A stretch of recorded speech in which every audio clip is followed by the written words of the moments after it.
Irmãos, nós estamos em Marcos, capítulo 7, e agora nós vamos fazer a exposição dos versículos 24 a 30.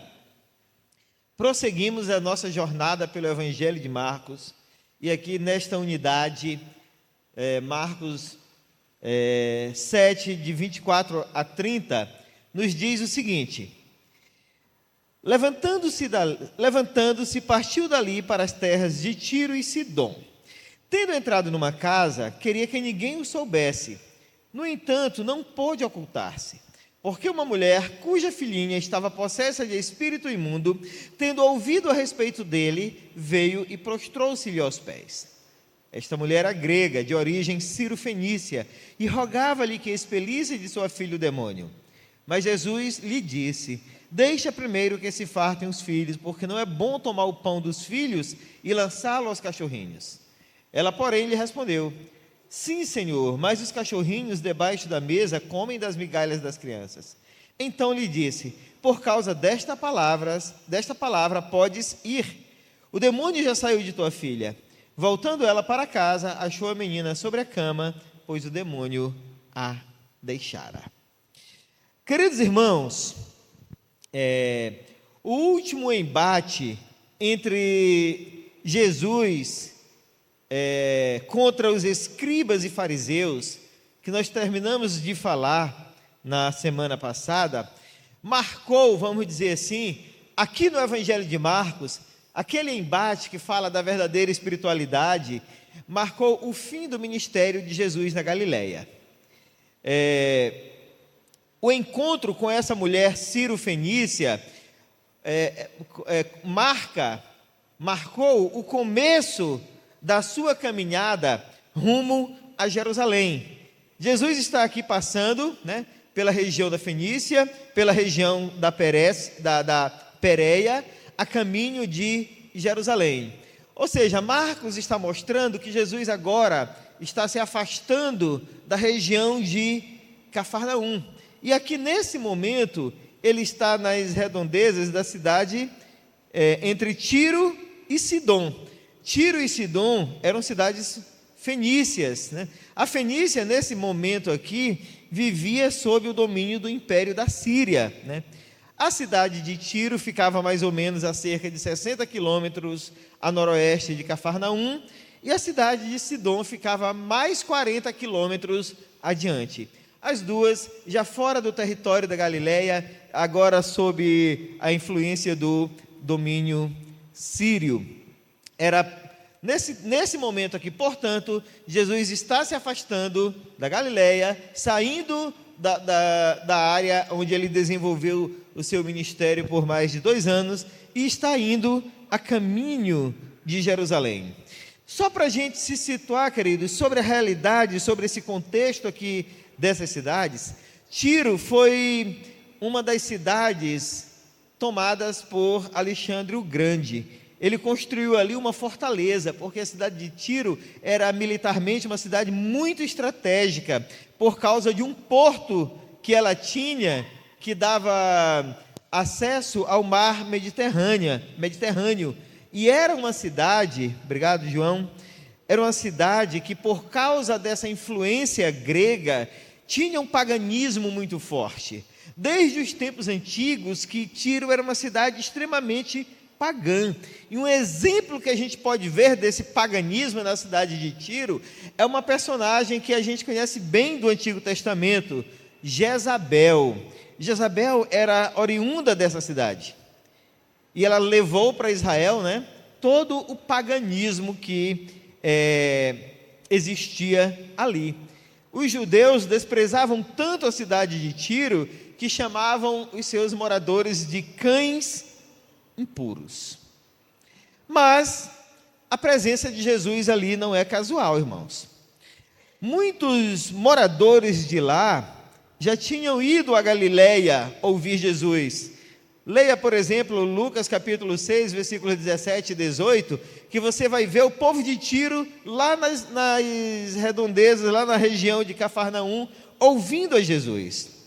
Além disso, além do fato de Jesus já ser conhecido na cidade de Tiro por uma parcela da população, a sua ida até aquela cidade foi o cumprimento de uma profecia messiânica encontrada lá no Salmo 87, versículo 4. O salmista, os filhos de Coré, disseram que a mensagem do evangelho chegaria até a cidade de Tiro, que Tiro seria alcançada pela salvação. E agora, o que nós estamos lendo aqui em Marcos capítulo 7, do versículo 24 até o versículo 30, é justamente o cumprimento desta profecia a respeito desse lugar. O povo já tinha ido até a Galileia ouvir Jesus, agora tinha chegado o momento de Jesus ir até eles para cumprir definitivamente essa profecia. Além disso, irmãos, a presença de Jesus ali também foi uma quebra de paradigma para os judeus que consideravam qualquer coisa fora da sua prática religiosa como algo absolutamente impuro, né? Nós terminamos de ver na unidade anterior, eles se preocupavam com a lavagem de mão, lavagem de copos, lavagem de jarros, vasos de metal, e até camas eram purificadas naquele ritual externo de religiosidade que eles tanto gostavam. E Jesus vai até a cidade de Tiro, uma cidade extremamente pagã, desprezada, odiada pelos judeus, para mostrar que a salvação, que a mensagem do Evangelho não faz distinção de lugar, de pessoas e nem de religião alguma. Quando ele vai até essas duas cidades, Tiro e Sidom, Jesus está mostrando que as pessoas não são impuras. O fato da pessoa em si, ou melhor, a pessoa por si só já não significa que ela está impura. Vejam, Jesus estava entre gentios e ele não se contaminava. Mesmo estando entre pagãos, mesmo estando entre idólatras, Jesus está mostrando aos judeus que a impureza não está no fato de se aproximar de alguém, de conversar com alguém, de tocar uma outra pessoa que não seja da mesma religião. E a mensagem de Jesus, aquele povo extremamente religioso lá de Cafarnaum, escribas, fariseus e tantos outros, era para dizer, irmãos, que o Evangelho, ele não faz distinção de pessoas. A base para ser aceito diante de Deus não está na origem geográfica, não está na origem étnica, nem tampouco está na tradição religiosa que se segue. A base para que se seja aceito diante de Deus está em aceitar a verdade do Evangelho. Independente do que haviam dito, independente das perseguições que Jesus havia sofrido, independente das discriminações pela qual ele já havia passado por parte dos escribas e fariseus, Jesus está dizendo ali que ele estava levando até aquele povo um convite para que eles mudassem o rumo de suas vidas e conhecessem a salvação apresentada por meio do Evangelho do Senhor Jesus Cristo. Isso não faz absolutamente nenhuma distinção de pessoa, de credo, de tradição religiosa. E também, queridos, há ainda mais um ponto a ser observado nessa ida de Jesus até a cidade de Tiro. O território fenício, ele um dia havia sido prometido a Israel. Quando a gente lê lá em Josué capítulo 19, especialmente os versículos 28 e 29, esse território onde ficava a cidade de Tiro e Sidom, deveria fazer parte, ou deveria ser herança da tribo de Azer. Só que Azer nunca conseguiu conquistar aquele território. Eles herdaram na teoria, mas na prática eles nunca conseguiram expulsar os moradores daquela região e tomar posse da terra, lá nos dias de Josué. Agora observem que milhares de anos depois, nos dias de Jesus, esse território está finalmente sendo conquistado. Só que agora com uma diferença: sem o uso da força, sem o uso das armas, sem o uso da violência. Ele está sendo conquistado pelo Evangelho. Foi um território, foi um povo que aguardou milhares de anos que aquela promessa de que aquele território seria dos descendentes de Abraão, finalmente estava se cumprindo. A mãe sírio-fenícia que foi citada aqui no texto, aquela que implorou a Jesus pela sua filhinha, aquela mulher, ela estava ali representando o pedido de todo aquele povo que esperou por um milagre por milhares de anos. Ela representava a esperança de um povo que vivia no paganismo, vivia na obscuridade do pecado. A fé daquela mulher, irmãos, ela representou a fé de toda aquela sociedade, assim como representa também a fé de toda a humanidade que vive sem Deus, enquanto sente desesperadamente a sua falta. Portanto, olhando para esse cenário, para esse contexto, eu quero expor o texto de hoje, que tem como título A Vitória da Fé. E como de praxe, eu dividi em 3 pontos, que são: o primeiro é a fé que traz discernimento, o segundo é a fé que liberta, e o terceiro é a fé que triunfa. Olhemos, portanto, ao primeiro ponto, a fé que traz discernimento. Os versículos 25 e 26 dizem assim, leiamos novamente, por favor. Porque uma mulher, cuja filhinha estava possessa de espírito imundo, tendo ouvido a respeito dele, veio e prostrou-se-lhe aos pés. Esta mulher era grega, de origem sírio-fenícia, e rogava-lhe que expelisse de sua filha o demônio.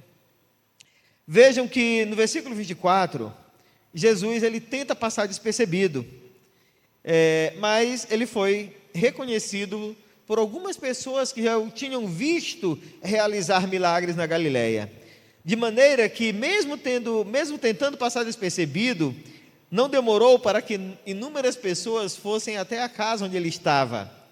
Ele não conseguiu se esconder como desejava, né?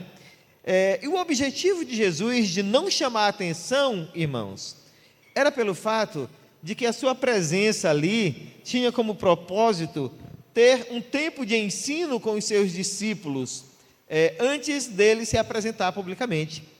Jesus ele tenta passar despercebido não porque ele não quisesse fazer nada, era porque a sua intenção era primeiro treinar os seus discípulos para depois fazer um trabalho público, o que não deu certo mais uma vez, né?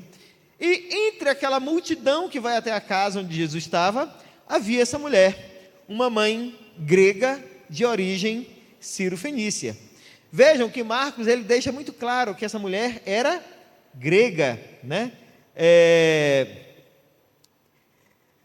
Quando Marcos nos traz essa informação para dizer que essa mulher era grega, lembremos bem, o Império Grego já tinha saído de cena. Quem dominava agora era o Império Romano. Mas o que Marcos está dizendo é que a cultura, o jeito de pensar, a cosmovisão daquela mulher, era uma cosmovisão grega. Assim como é a nossa em grande medida, né? Nós também, sem sabermos, temos em grande medida uma visão grega do mundo.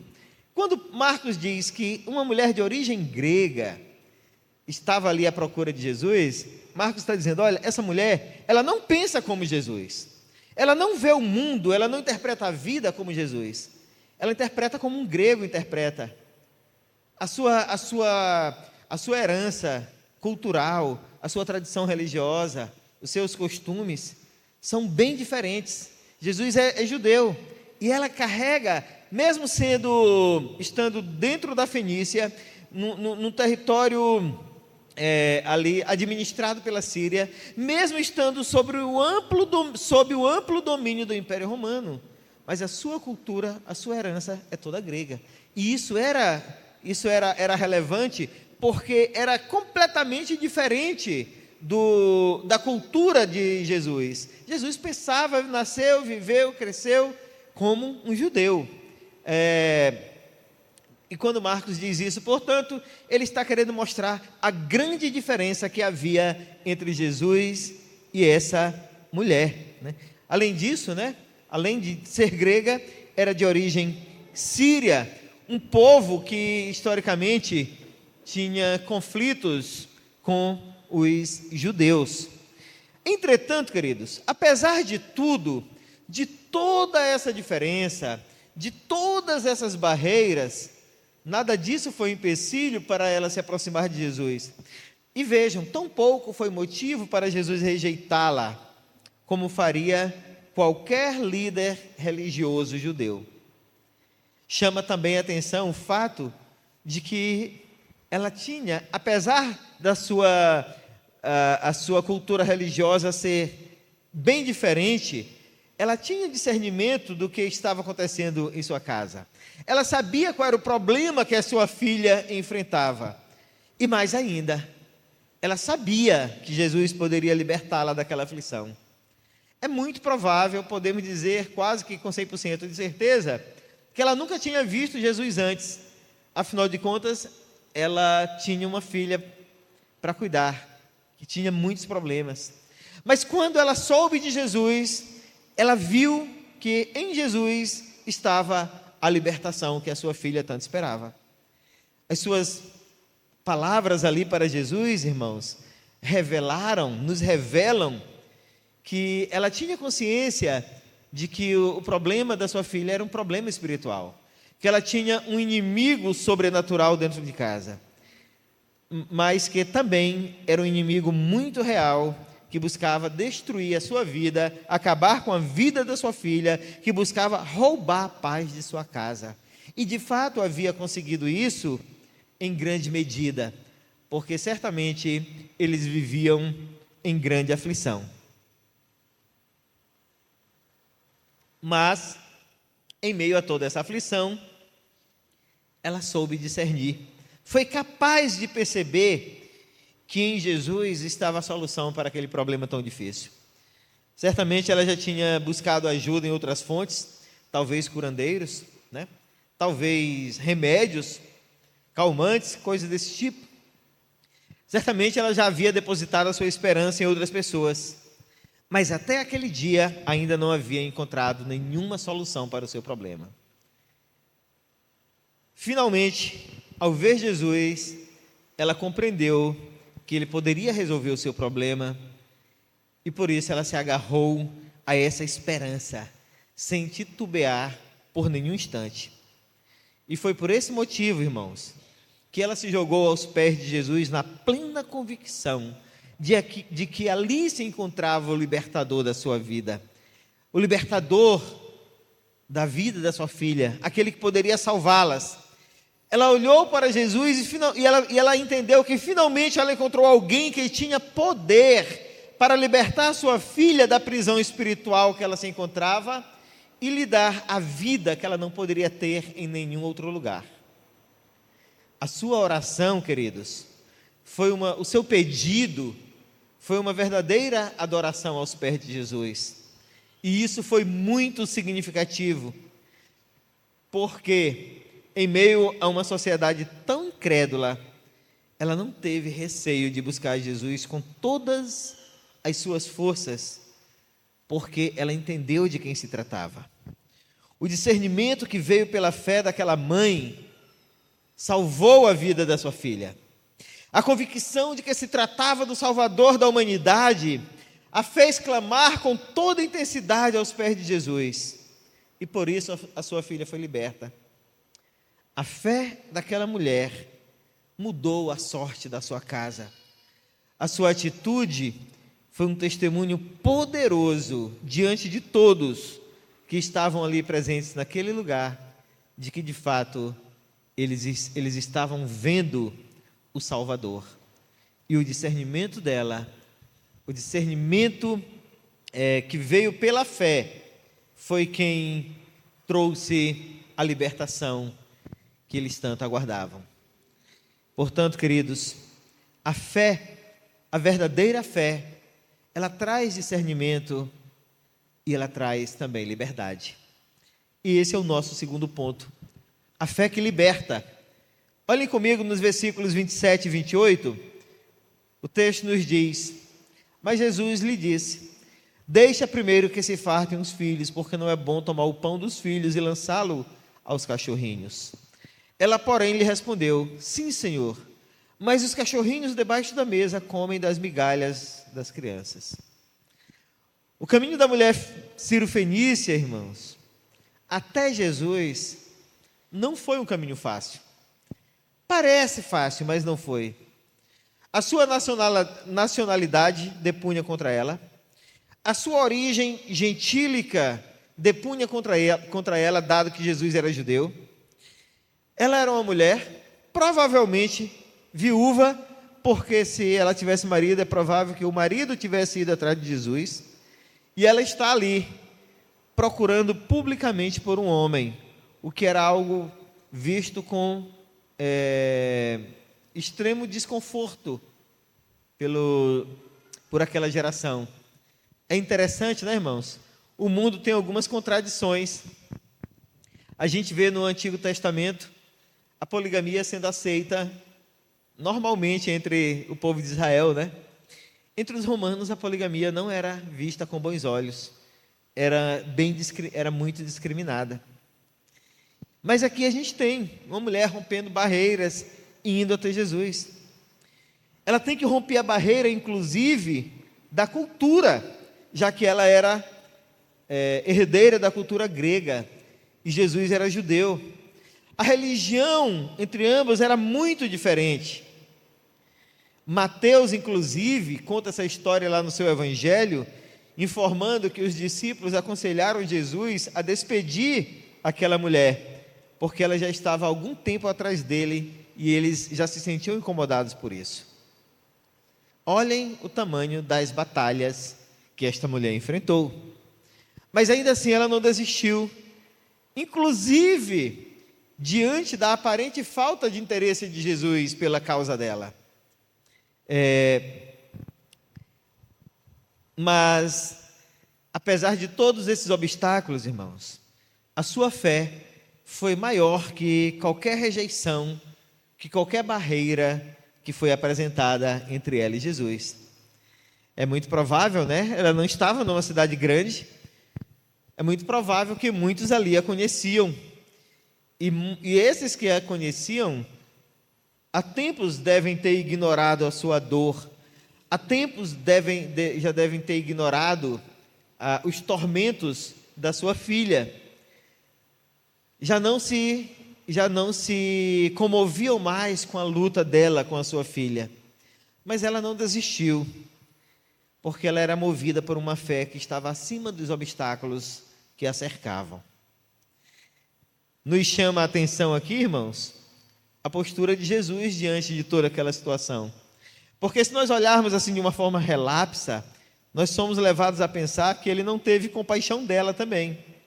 Mas quando nós olhamos de uma forma mais detalhada, nós vamos perceber que a sua postura, na verdade, teve uma intenção pedagógica muito valiosa naquele momento. Eu falei para vocês que Jesus tentou não aparecer publicamente porque ele primeiro queria ensinar os discípulos.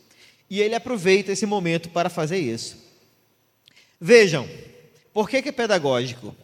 Muitos personagens da Bíblia se sentiram abandonados por Deus porque suas preces não foram respondidas. Jó se sentiu abandonado. Elias se sentiu abandonado quando foi perseguido por Jezabel. Davi, quando estava lá no fundo da caverna de Adulão, também se sentiu abandonado. E essa mulher, queridos, ela também deve ter sentido um profundo incômodo, um desafio enorme, por sentir-se abandonada por Deus, ou pelos seus deuses, pelo mundo, pelas pessoas que a cercavam. Mas olhem, a fé dessa mulher foi uma fé que se comparou com a fé de Jó, de Elias, de Davi e de tantos outros. Observem que quando Jesus não não manifesta o interesse que se esperava por ela, o que Jesus está fazendo é testando a sua fé pelo silêncio, pela aparente falta de compaixão. Mas vejam que ainda assim ela foi aprovada, porque ela não abriu mão da sua convicção. Ela não abriu mão da certeza que ela tinha de que nele, no Senhor, estava a resposta que ela buscava por tantos anos.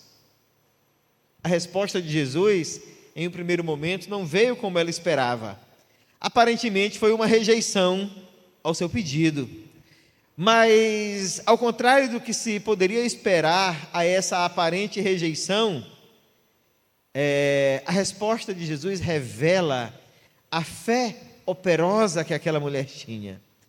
O que poderia ter sido motivo para desanimá-la, tornou ainda mais convicta de que em Jesus estava a libertação que a sua filha precisava. E por isso, em vez de desistir, ela deu provas de fé. Ela adorou a Jesus, mesmo sendo testada pelo seu silêncio, em um momento tão crítico diante dos demais. Em vez de se revoltar, observem que ela demonstrou submissão, humildade e reverência diante dele, porque tinha discernimento de que somente Jesus poderia livrar a sua filha de tão grande humilhação em que ela vivia. Enfim, irmãos, as palavras de Jesus, embora pareçam ou tenham parecido, não foram palavras de rejeição, mas serviu para ensinar os discípulos de que eles deviam ter uma fé semelhante à dela, mesmo sendo humilhada, esquecida, abandonada, ela demonstrou uma fé fabulosa. E Jesus diz: olha, eu vim primeiro para vocês, mas a fé que esta mulher demonstrou revela que, mesmo vocês sendo privilegiados, vocês precisam aprender muito com ela. Queridos, as bênçãos advindas da parte de Cristo foram tão grandes para aquela geração. A presença de Jesus naquele tempo foi algo tão fabuloso, tão grandioso, que as suas bênçãos não poderiam ficar limitadas apenas a um grupo. Não poderiam ficar só na Galileia, não poderiam ficar só entre os judeus. A presença de Jesus ali abençoando aquela mulher era uma demonstração de que as suas bênçãos, de que a libertação era também para os gentios. O clamor daquela mãe era uma prova de que havia chegado o tempo de salvação para todos os povos. A sua fé foi um grito de libertação para todos aqueles que, sem saber, aguardavam desesperadamente pelo Salvador. Fosse gentil, fosse judeu ou qualquer outro povo. A atitude dela, irmãos, teve como alvo inicialmente a sua filha, né? Mas ela também serviu para todos que precisam de salvação e de libertação das hostes malignas.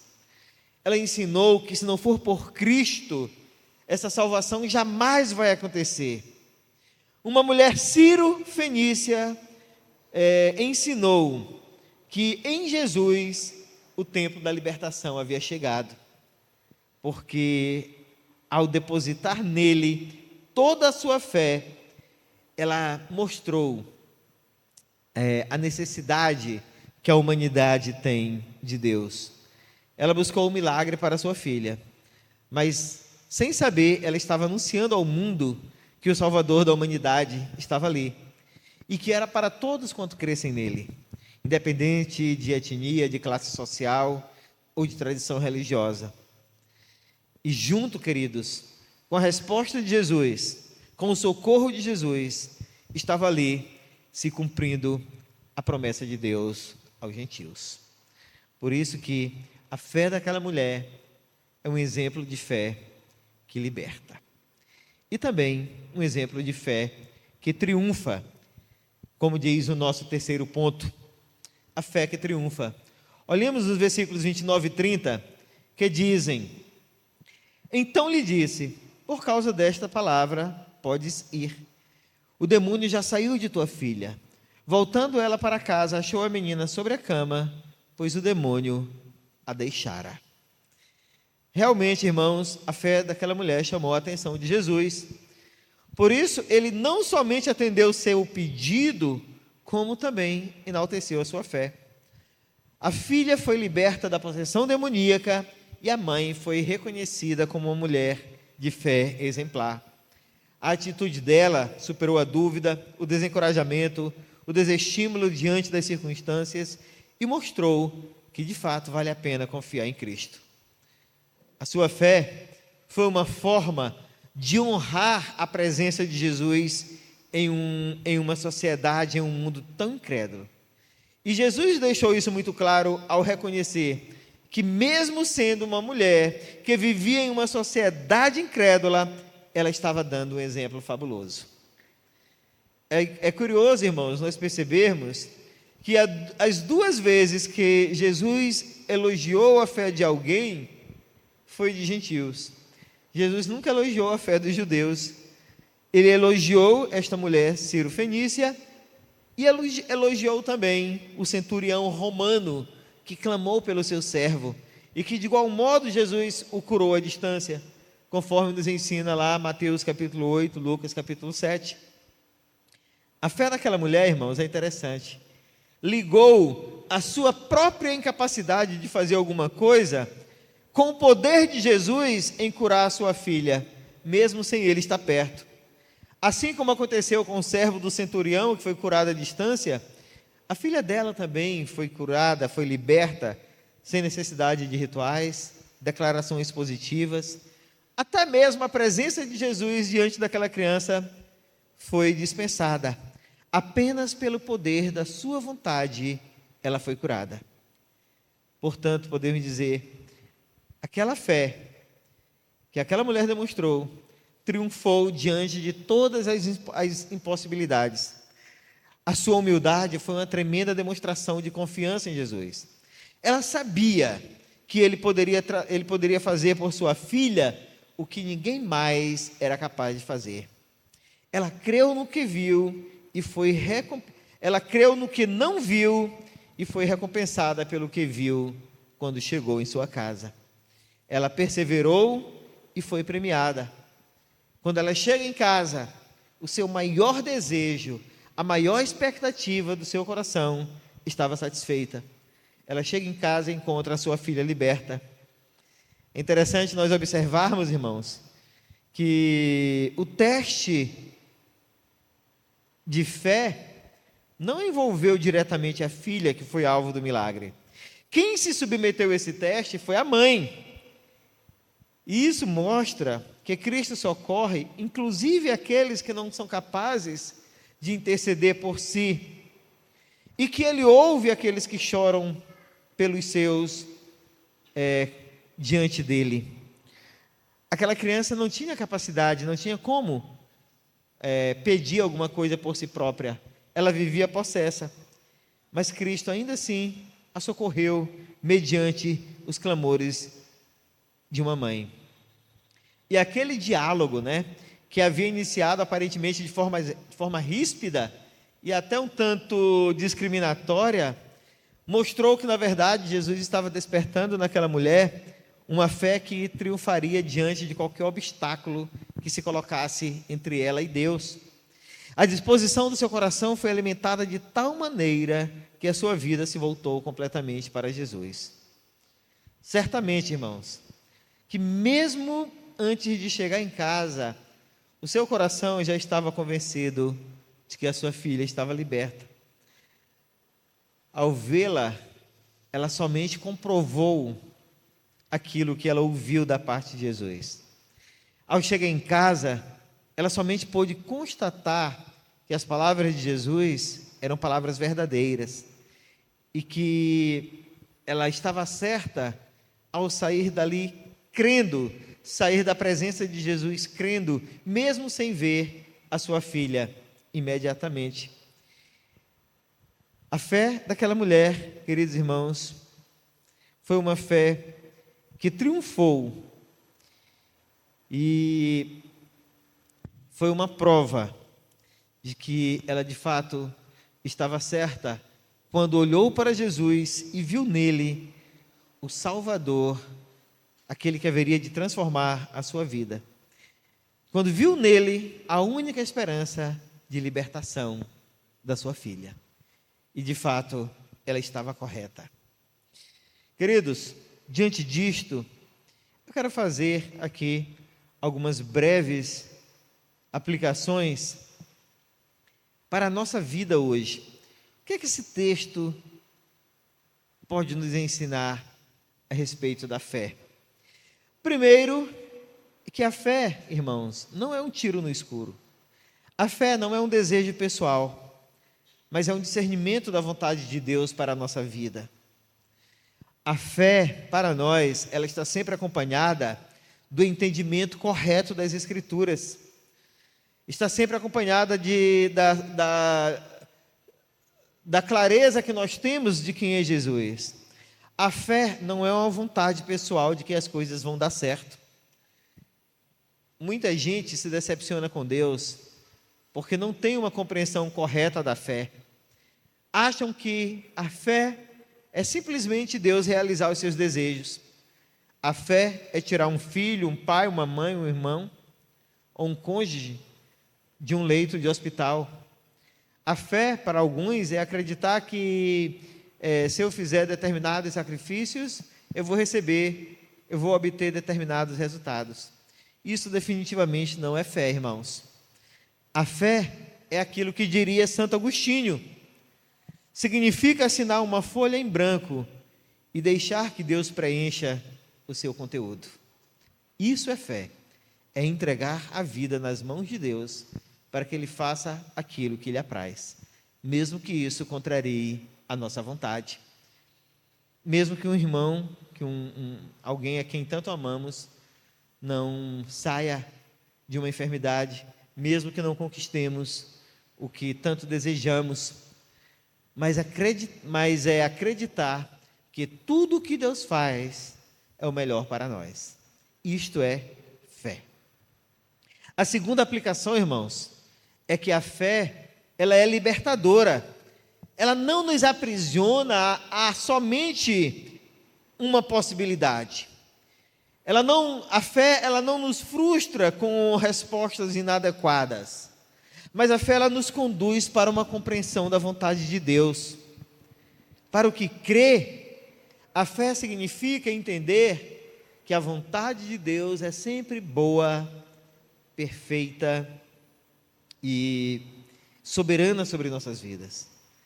Porque quem tem fé sabe que Deus é soberano para responder do seu jeito e que a sua resposta sempre será a melhor resposta, mesmo que isso contrarie a nossa vontade, mesmo que isso frustre os nossos desejos pessoais.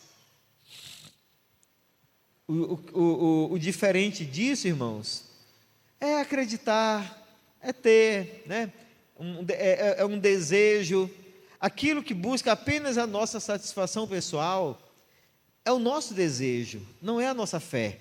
Acreditar que tudo vai dar certo, que tudo vai correr bem, não é ter fé, é o nosso desejo, é a nossa expectativa de que as coisas deem certo.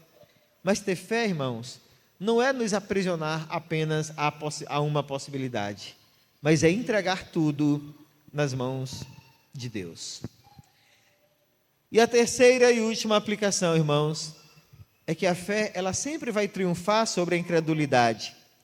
A fé não teme o futuro, mesmo que o futuro seja desconhecido. Porém, para quem tem fé, ele nunca é incerto.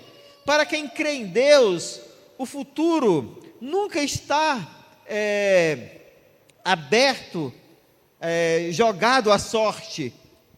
Não há nada, queridos, que possa demover a fé de alguém que conhece a Deus e sabe que sua vida estará infinitamente mais segura nas mãos deles, independente das circunstâncias e das respostas que se possa obter. Aquele que tem fé, irmãos, não anda duvidando do que Deus está fazendo em sua vida, mesmo que os dias sejam difíceis e as lutas sejam grandes. A fé, irmãos, ela é um triunfo sobre a nossa incredulidade, sobre as nossas fraquezas e as nossas limitações. É isto que a palavra de Deus nos ensina através dessa história de uma mulher pagã. Que o Senhor nos abençoe com a sua graça. Amém.